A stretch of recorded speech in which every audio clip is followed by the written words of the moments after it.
So is your support service client-led? Is it really client-led? Or is it actually system-led or practitioner-led? So the reason I want to talk about this is because I think quite often a lot of services will suggest that they're supporting clients in making changes in their lives. But actually, when you explore into what the service is providing, it's not supporting clients in creating changes, it's trying to change clients following its own kind of requirements and agendas. And I want to kind of be clear from the start, I'm not just saying all these things are bad. In some circumstances, it might be necessary and it may be more of a kind of a transaction or an understanding between the client and the service. But I think in a lot of situations where there's a claim that a service is client-led, when you look into it, it's not client-led at all. It's entirely service-led, system-led. And so I suppose my interest is in to what extent the people providing that service kind of consider that, and whether clients are clear that it's not actually them that's leading the changes and creating the changes that they feel will work for them moving forward in whatever situation that is, whether it's in health treatment, whether it's in mental health support, whether it's in mediation, whether it's in conflict coaching, whether it's in any kind of personal support that people are given, where it's described as client-led. To what extent is that actually so? So, for me, it is about looking at, well, what are the features of something that's client-led? For me, coming from working in mediation and conflict coaching, they are meant to be client-led services. They are meant to be about supporting people in creating their own answers to a difficulty, whether in combination with another person or people that they're in conflict with, or just as an individual.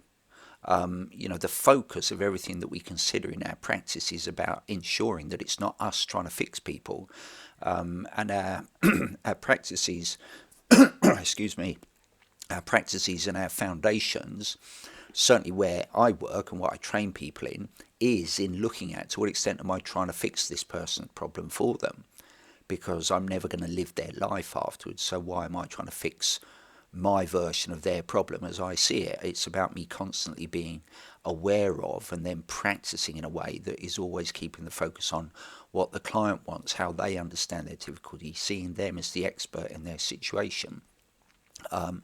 And so for me, it's a truly client-led service. I'm not applying theories to them, etc., etc.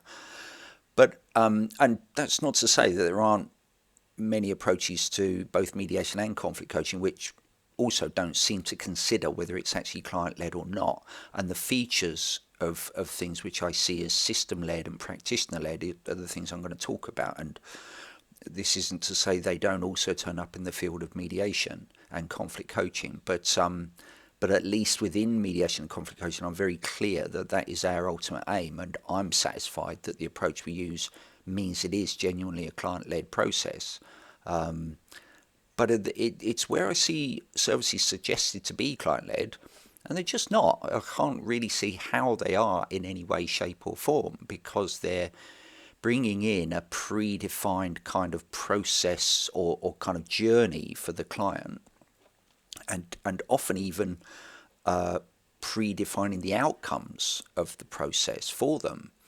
So that's immediately system-led, and it's therefore manifested through a practitioner-led approach. And the practitioner is going to have their own criteria for what they see as the outcome for people. So it's not client-led, it's practitioner-led.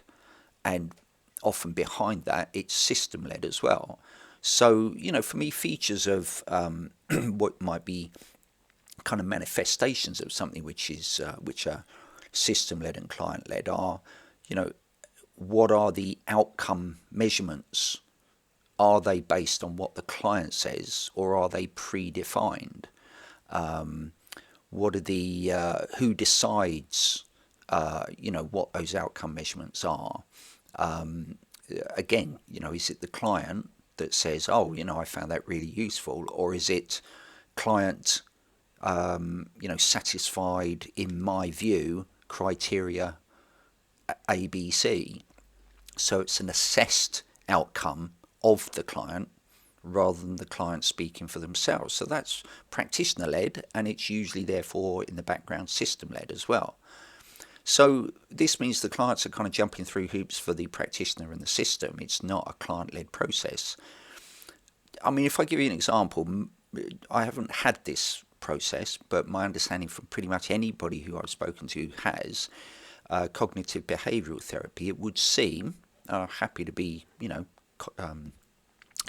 corrected on this, but it would seem that there's this process whereby at the start of a session, or perhaps at the start of a range of sessions, you're asked to give a score for how you feel. And then at the end of the session, you're then again asked to give a score for how you feel. Well, that's not client-led, because the client may not wish to express how they're feeling in terms of a number on a scale. It also seems to me it's going to distract the client from being able to kind of process what they've just experienced. But it seems to be a requirement, I presume, in order to measure the effectiveness, to say that, if someone says they've got a score of 3 at the start, in terms from 1 to 10 feeling, 1 feeling really, really bad and 10 feeling great, and they say they've got a score of 3 at the start, and then maybe at the end of the session, they have to do this assessment, and they say, oh, my score is now 6 or 7 or something, or whatever they feel it is. But it's there's no client-led aspect to that. And so it can only be in the interest of the system, and in turn the interest of the practitioner, who has to show they're effective in the eyes of the system rather than the client. It can only be for that purpose.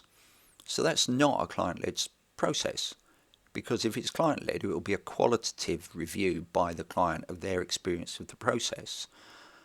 So using that kind of thing, not only to me kind of disturbs the process, because, as I say, if they've had a kind of a deep exploration about what's going on for them, and then at the end they're suddenly thrust in front of them a thing saying, what score do you give for your feeling? It's like, well, maybe they want to be thinking about other things at that time. So the process doesn't seem to be considering the client. It's not a client-led service. In mediation, there's a different form of practitioner and system-led process that can happen, which doesn't even involve the client. In many cases, I mean, sometimes it may do, but most cases it's the mediator's assessment of the outcome, and they're given, and this isn't an approach that I would use, because I just don't agree with it, and I wouldn't train anybody to do it, and I wouldn't set up any system to do it this way. But basically the mediator is expected to give an assessment of whether settlement was reached, partial settlement was reached, or no settlement was reached, as if these are the only ways in which you can describe the outcome of a mediation. And obviously that's seen to be a, top score, middle score and bottom score, as opposed to an acknowledgement that actually sometimes, by settlement what they generally mean is agreement, but actually often the outcome of mediation might not be agreement, but the situation is entirely resolved because people have understood each other better. They haven't come to a nice written contractual agreement about it, because they may still disagree, but they're not chopping lumps out of each other through their disagreement. They're accepting that they can live with each other and be with each other, and yet still have a different view about something. So this kind of predefined, system-defined outcome, again, is inappropriate to the clients.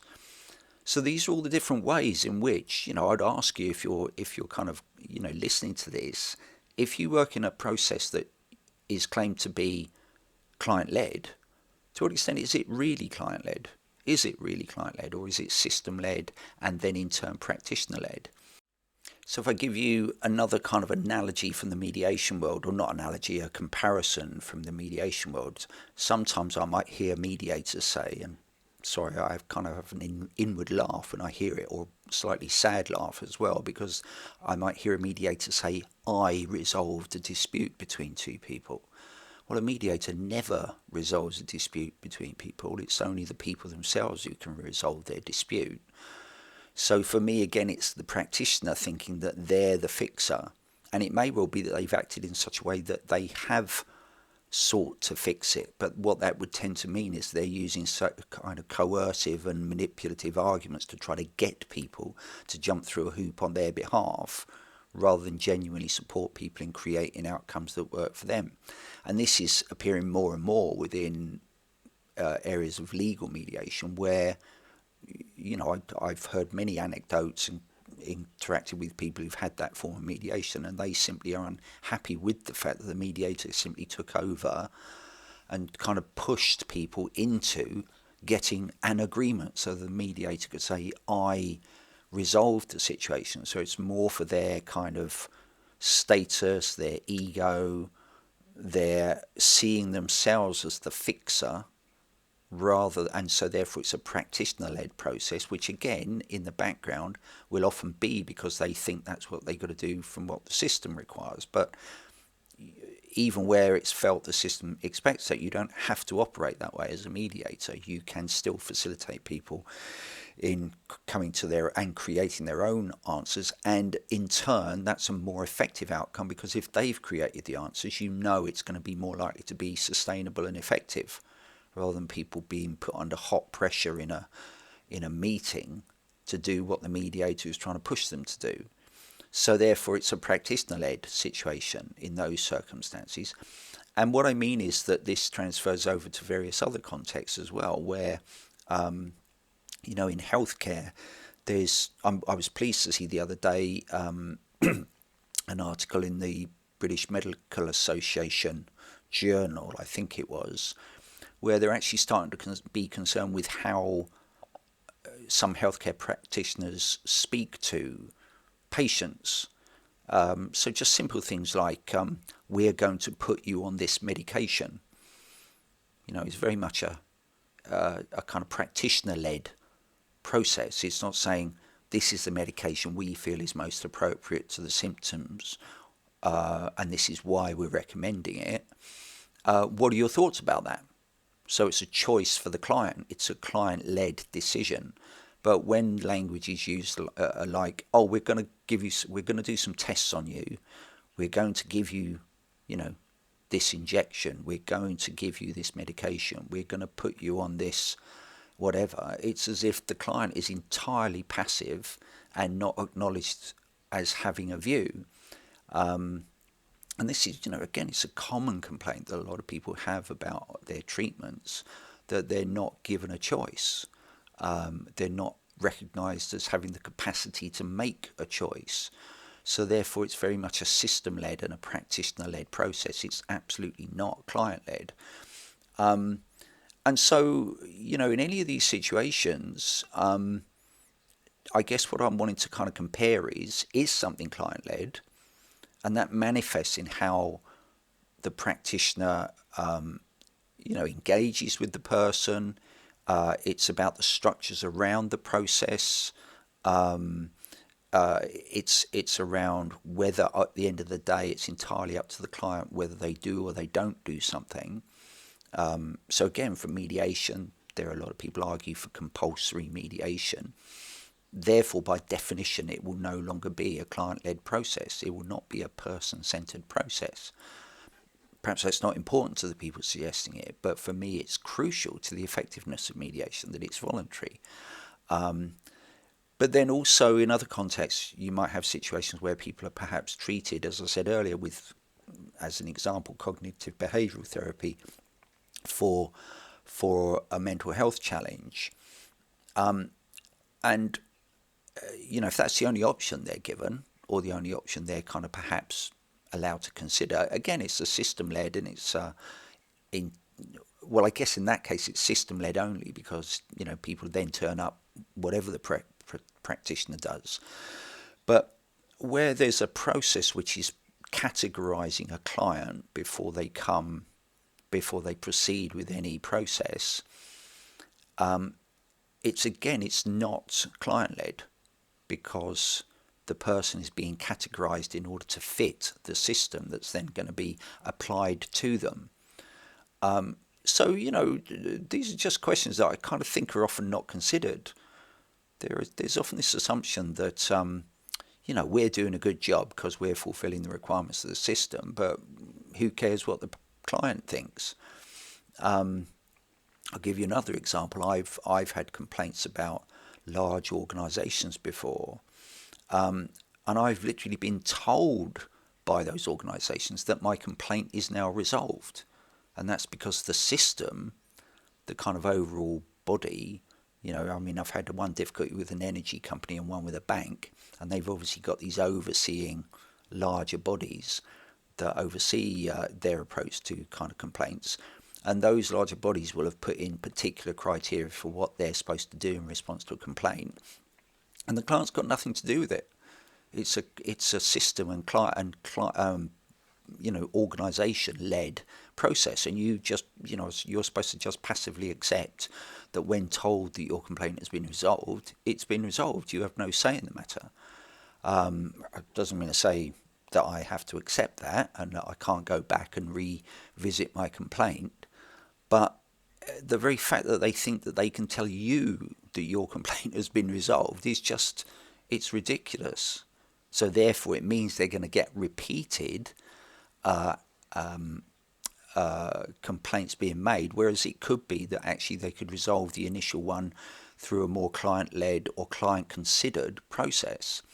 So all of these things are, in most of these situations, they're entirely ineffective because they're not actually considering the end user of the process.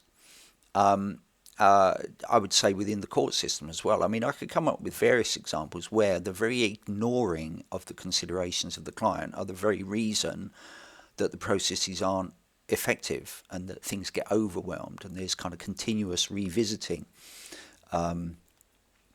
to the process because it doesn't satisfy what clients were looking for in the first place, because it's never considered what the clients are looking for in the first place, which kind of seems a bit strange when they're support services. So, as I say, I'm just kind of wanting to, in a sense, ask you what your thoughts are about whether any support service that you're providing is genuinely client-led, or whether it's practitioner-led, so the client isn't really the creator of the outcome, and whether it's system-led. And also, just perhaps as a last challenging question, if you're a practitioner who says, I'd like it to be client-led, but the system makes me do it this way, well, that's still your choice about whether you want to pursue a system that you don't believe in and practice within a system that you don't believe in, because you, as an individual practitioner, have a choice. And I think it's not really ever going to change if you just say it's nothing to do with me, it's what the system tells me to do. It's it's up to you what you do, but it would seem to me that it's your role to challenge those things. Whenever I've been asked to consider, or perhaps it be suggested I'm required to do something which contradicts for me with the point of mediation or conflict coaching, I'll challenge it, and if there's no budging, I just won't do it, because it's not doing what I say I'm going to do. So, and so it's your role in the role that you're in, whether you're the system, whether you're the practitioner, or whether you're the client, that you have the power to challenge these things. But so often I think the suggestion that something's client-led is put out there, or person-centered is put out there. And it's just not. It's not client-led and it's not person-centered. And ultimately everybody involved has the capacity to challenge it. But I think the client, at the end of the day, if they think they're turning up for a client-centered process, have a right to express that it is, to expect that it is. I hope that's kind of raised a few flags or pressed a few buttons. So if that is a concern for you, or you think you are client-led, and you feel clear that your practices are aligned with that, then please let me know how you see that as so, because I'm sure there are many out there that do, but there are also many out there that don't, despite claiming that they're a client-led service. And I kind of think, why would we do that if it's not? It's important that clients know what they're getting as they come through the door and what they can expect as a process that they follow through on, and to be clear whether it's going to support them or not, so they can have a choice about whether to engage in it or not. So let me know your thoughts. Thanks for listening as always. Have a good day, and bye bye.